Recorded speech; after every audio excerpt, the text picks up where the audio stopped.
Olá, você que acompanha aqui o site Notícias Agrícolas. Estamos de volta com mais um do Grão à Barra Podcast. Esse que é um podcast voltado aí para os setores de cacau e chocolates. Como sempre, nosso podcast aí vai estar disponível em todas as plataformas do Spotify, todas as plataformas de áudio, além de estar disponível também aqui no site para vocês continuarem acompanhando o podcast. Muito bem, hoje a gente vai falar sobre chocolate mais uma vez e um pouquinho, né, sobre a presença dos negros dentro do setor de chocolate. A gente vai conhecer um pouquinho da história da Patrícia Nicolau, ela que faz um trabalho bem interessante relacionado a isso. Patrícia, seja bem-vinda aqui ao nosso podcast. Bom dia, muito obrigada pelo convite. É um prazer estar aqui, né, para falar sobre esse tema e de um alimento que eu sou apaixonada, suspeita de falar, cacau e chocolate. É isso aí, muito obrigada. Bom, a Patrícia faz parte lá da Nicolau Chocolates, então, primeiramente, gostaria que você contasse um pouquinho da sua história para a gente. Bom, eu sou paulista de Campinas, né, e com uma avó baiana que me trouxe muito essa questão do cacau, de tudo que ela viveu o período antes de ir para São Paulo. Então, é uma história muito rica, assim, o que eu aprendi com ela e foi o que eu levei para o meu aprendizado durante a adolescência e que carrego para a vida, né? É o que faz com que essa produção, que a minha produção tome corpo e que tenha uma característica e que trabalhe a memória, a ancestralidade, tudo nesse viés. Então, a Nicolau Chocolates existe há muito tempo assim, dentro do meu coração, e depois, para ser fidelizada, ela teve um longo processo aí. Mas desde 1987, né, que eu sou conectada ao chocolate, posteriormente cacau, e eu venho de um período anterior à internet, né? Então eu não tinha onde buscar essas questões, eu não tinha com quem conversar. Diferente de hoje, né? Uma pessoa que acessa, eu quero ser chocolateiro, ela tem milhões de opções aí, né? Existem, agora a gente está aqui num podcast que fala sobre, mas matérias conectadas, artigos. Quando eu comecei, eu não tinha acesso a essas coisas, até mesmo porque não existia na internet no Brasil, né? A internet chegou 9 anos para frente, 10 anos para frente. Então, tudo que eu busquei, assim, até a minha juventude, foi com muita leitura, muito aprendizado, muitos erros, e esses erros me levaram a acertos futuros, a releituras, a coisas que eu consegui trazer de uma maneira harmônica que isso se concretizasse, né, em ações, em projetos e, inclusive, na minha produção. Bom, você falou uma palavra que a hora que eu te encontrei, né, que eu vi o seu perfil, eu pensei na hora nessa palavra, né, que é a questão da ancestralidade.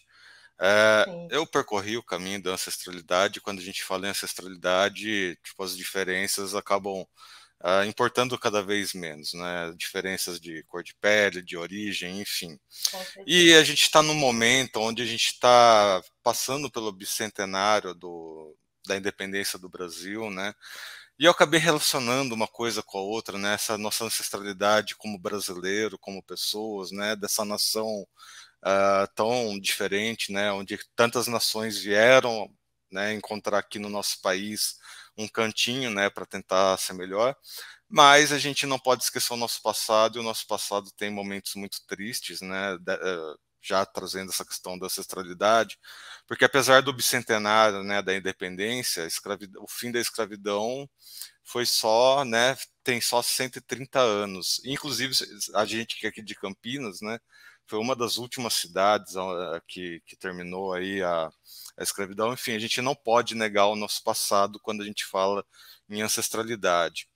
E ainda mais quando a gente entra nessa questão, né, das diferenças, né, da presença dos negros dentro do chocolate e tudo mais. Já passaram outros entrevistados aqui no podcast que falaram: meu pai, né, o meu avô, eles produziam cacau, mas não tinham acesso a chocolate. Então, acho muito importante ter você aqui com a gente hoje.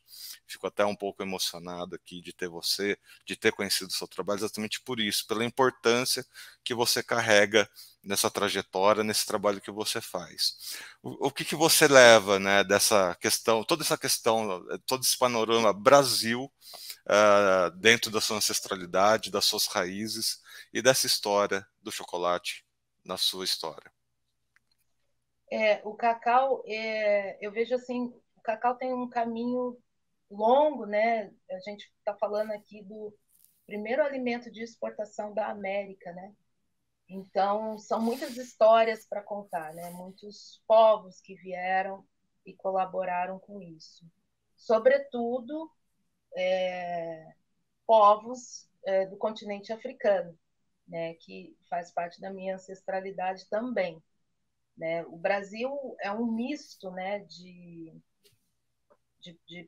povos e de pessoas que fizeram com que esse país fosse para frente. Claro que os americanos já estavam aqui, a gente sabe muito bem disso, que quando o europeu chegou, já haviam 80 milhões de americanos aqui.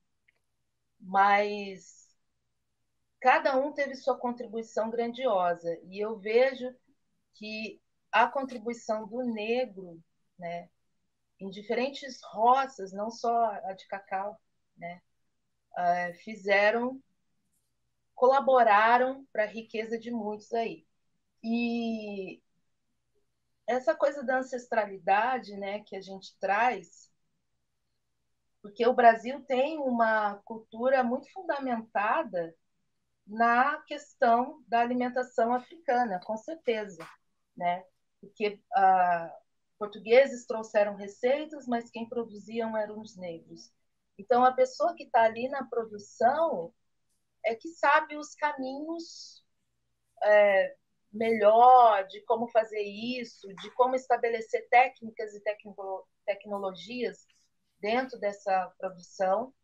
Então, eu vejo assim a ancestralidade africana nessa contribuição de todas as roças, mais em questão aqui a gente falando sobre o cacau, foi gigantesca, né? Foi uma contribuição gigantesca e que levou a várias produções que hoje traz a memória.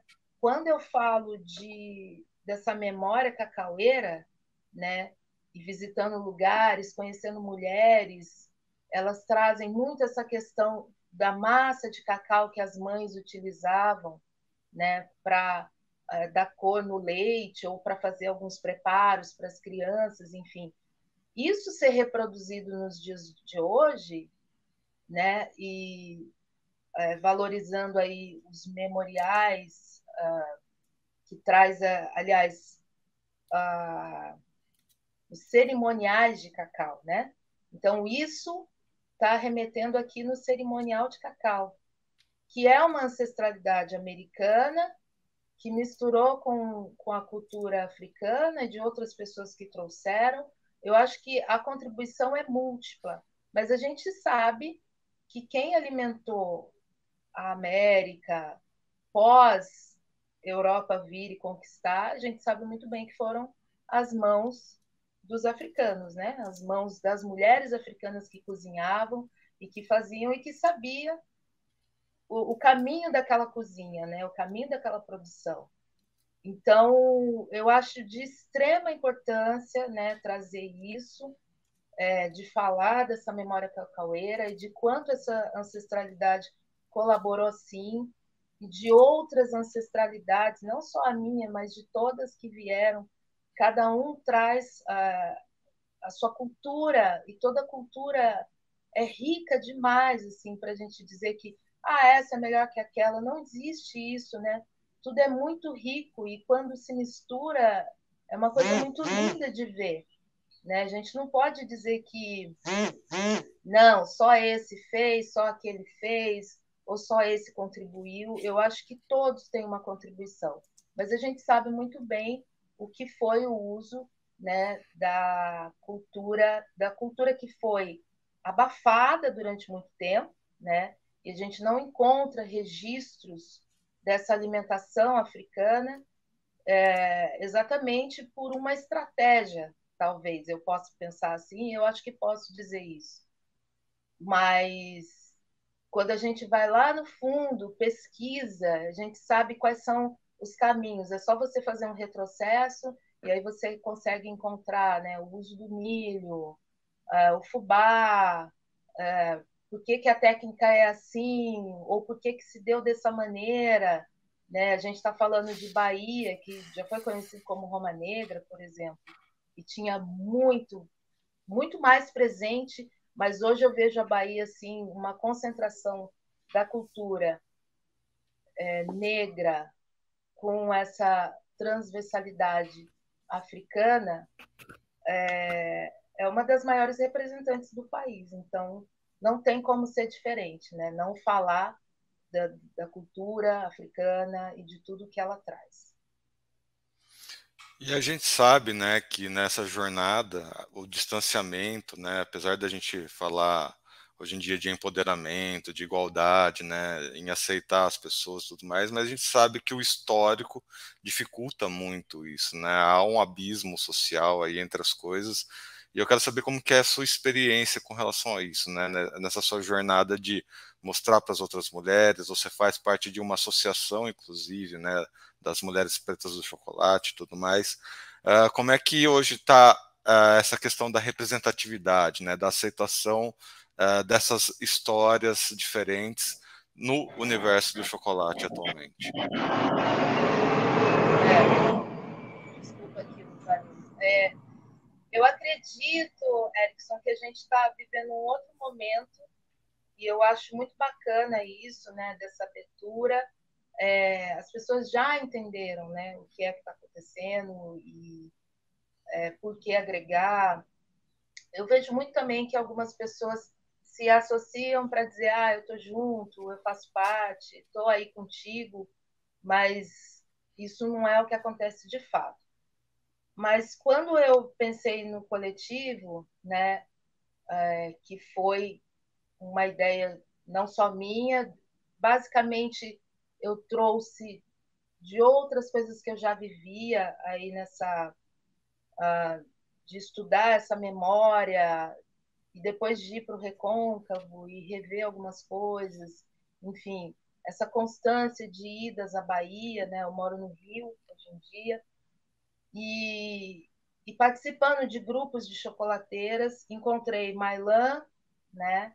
Chocolate da Mata, encontrei Nara, Mimos da Mata, Laurinha, Fazenda Taboquinhas, a Luciene do Chocomar, Luciene Mota e outras meninas aí, né? E a gente pensou, poxa, a gente está junto nessa história, né? Porque são realidades diferentes, né? Não é a realidade de mulheres que tiveram a sua ancestralidade donos de fazenda de cacau, e que vem do coronelismo, ou de pessoas que trabalhavam e ganhavam com esse cacau. Né? São mulheres que vêm de realidades que os pais eram trabalhadores em algumas fazendas. Não necessariamente, eu não sei, a gente não sabe né, de quem, onde trabalhava, para quem, como é que se dá essa família hoje em dia. Mas são mulheres que vêm de uma realidade, né? Assim como toda a população negra no Brasil vem de uma realidade diferente, a gente sabe disso, nem preciso ficar citando aqui.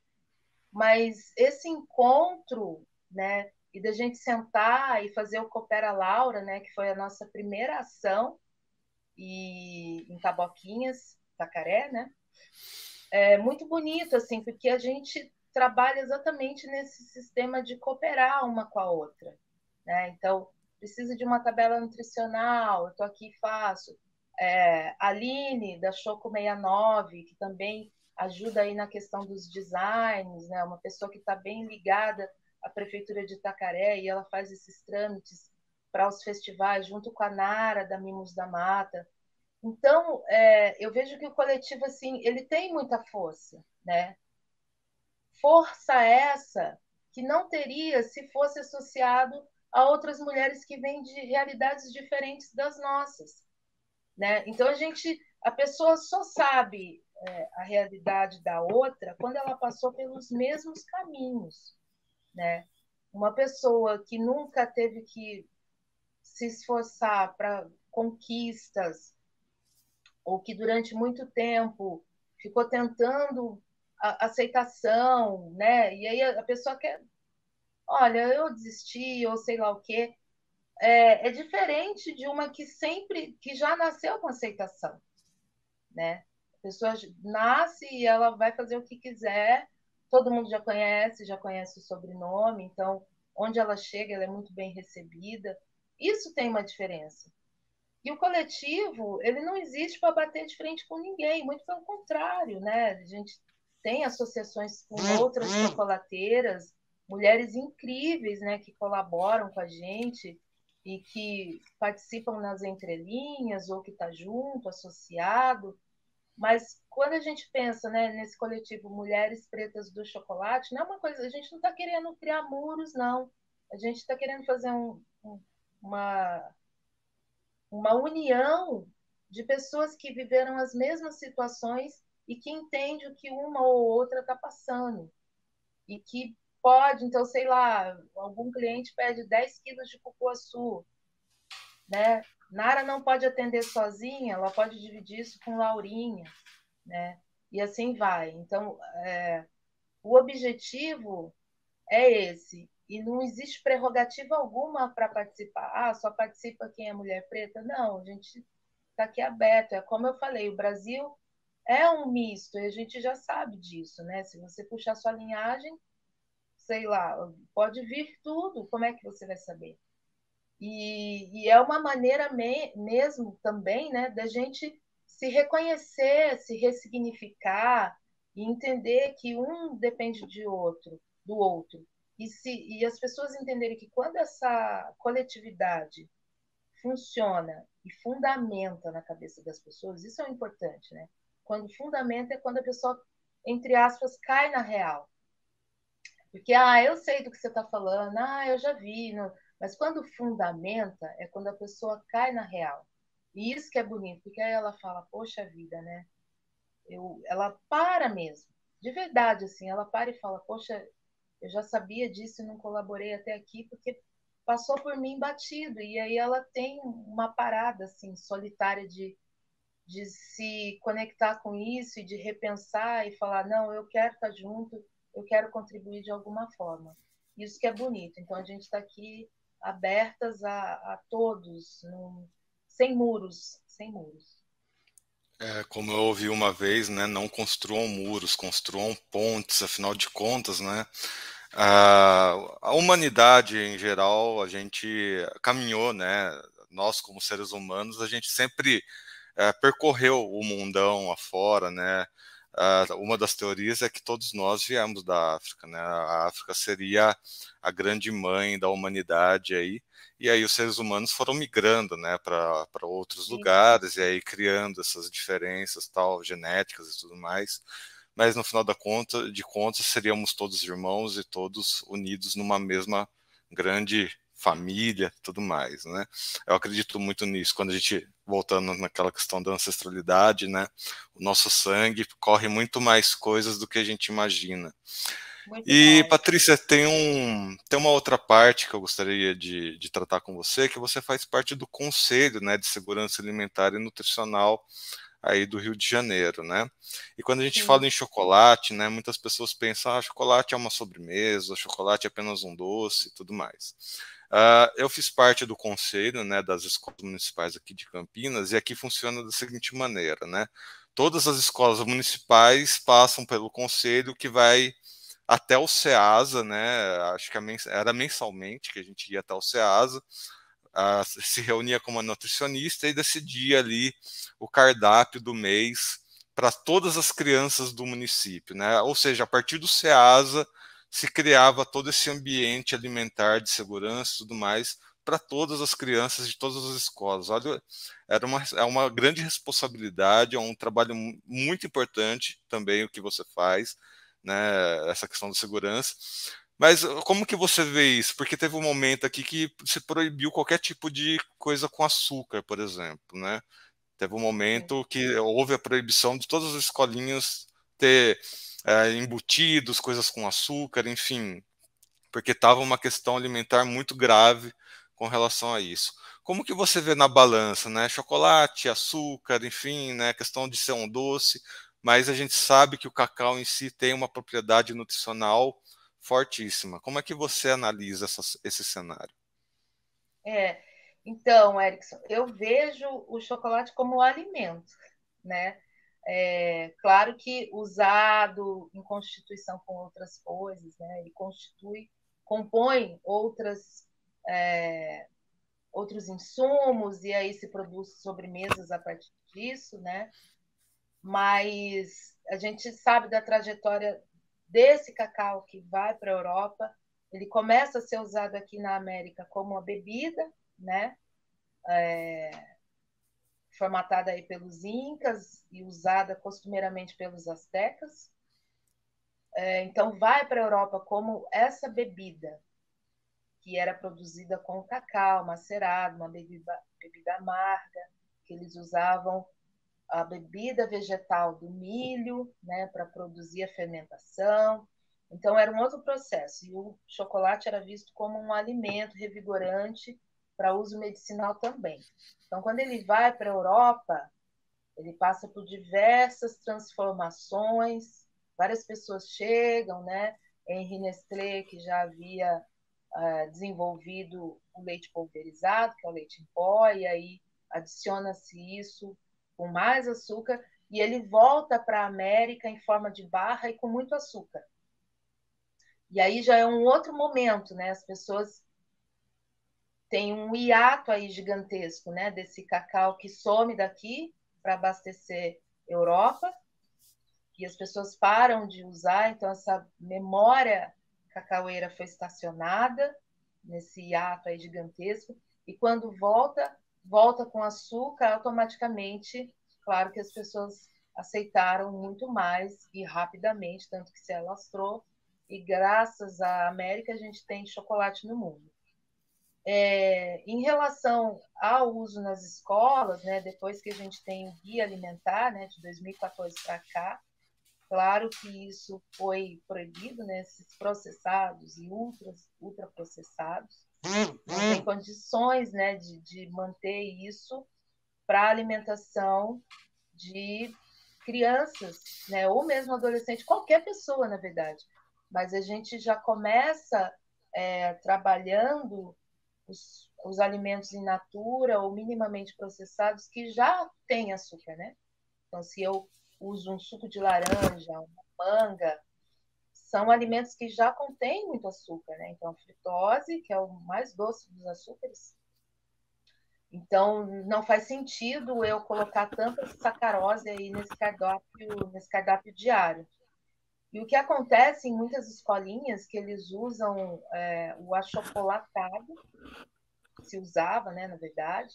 Eu acredito que poucas, eu espero que isso seja abolido mesmo, mas o achocolatado, né, a gente aqui, o A na frente é negação, né? Então não tem cacau, né? E tem açúcar, muito açúcar. Então assim, trazer essa questão do chocolate para essa criança conhecer, que é muito o que eu trago no meu projeto que eu desenvolvo em comunidades aqui no Rio, que se chama Eu, Você e o Cacau, é exatamente isso, de trazer para a criança a realidade do chocolate de verdade. Então, a prerrogativa do projeto é isso, olha, criançada, chocolate é isso, né?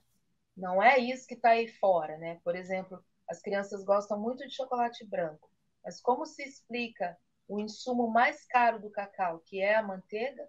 Caro porque a máquina para extrair é caríssima e todo esse processo é caro. Então é um dos insumos mais caros, é um insumo mais caro, aliás. Então o chocolate branco que está aí fora tem manteiga de cacau? Óbvio que não. Você paga sei lá quanto, R$ 1 num batom. Então trazer isso para a criança, num primeiro momento pode ser que ela não entenda, mas ao longo do tempo ela vai entender. E a aceitação, ela caminha devagar, né? porque é um outro tipo de chocolate, não aquele que ela está acostumada e que ela já conhece, né? O leite já tem açúcar, aí coloca Nescau que tem mais açúcar.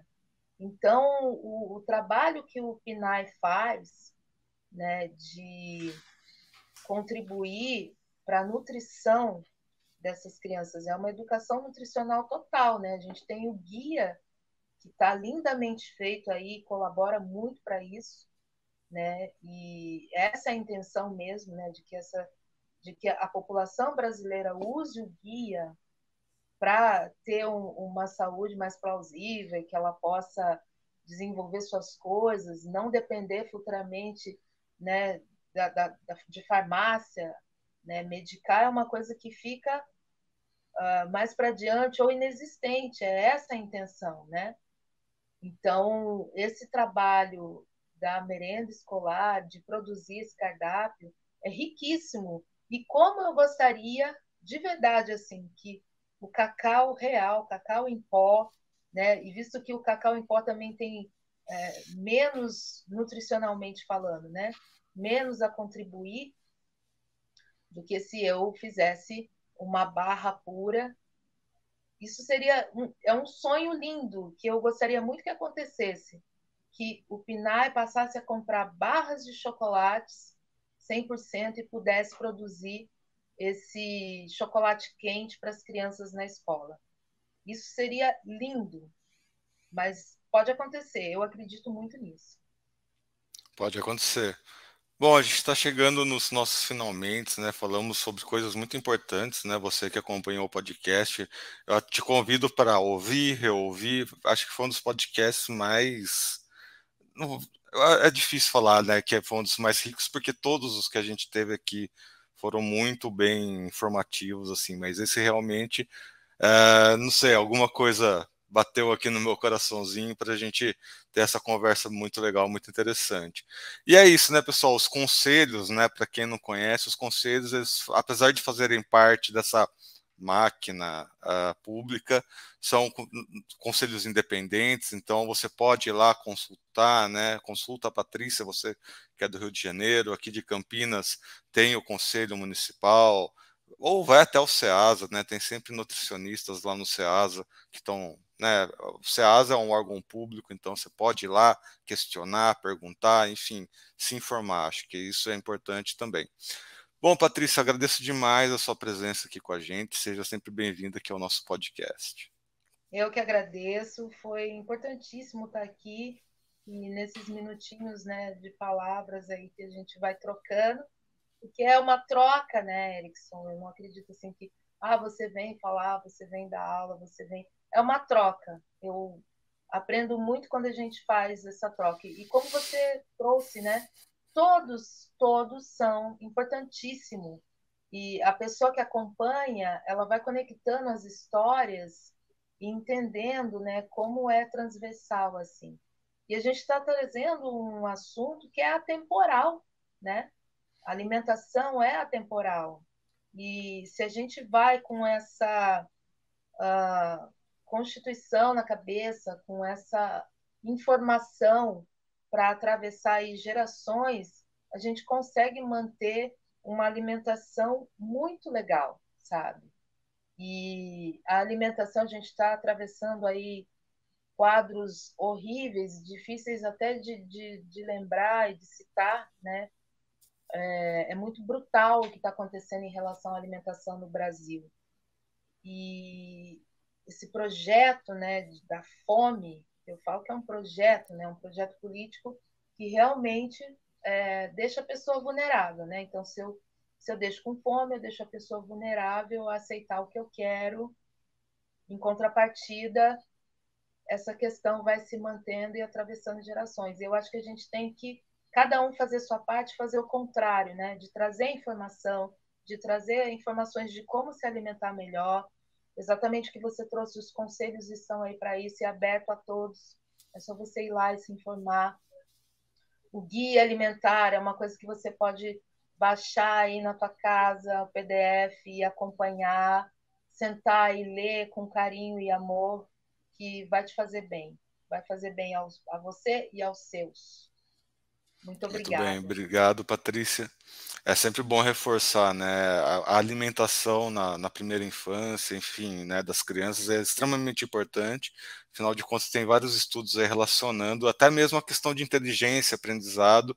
Quando você tem uma alimentação muito bem balanceada desde o comecinho ali, a gente tem muito a crescer, né? Como pessoas, como indivíduos, enfim, né? Aprendendo com os outros, aprendendo com o mundo e aprendendo com os nossos alimentos, que são muito importantes aí.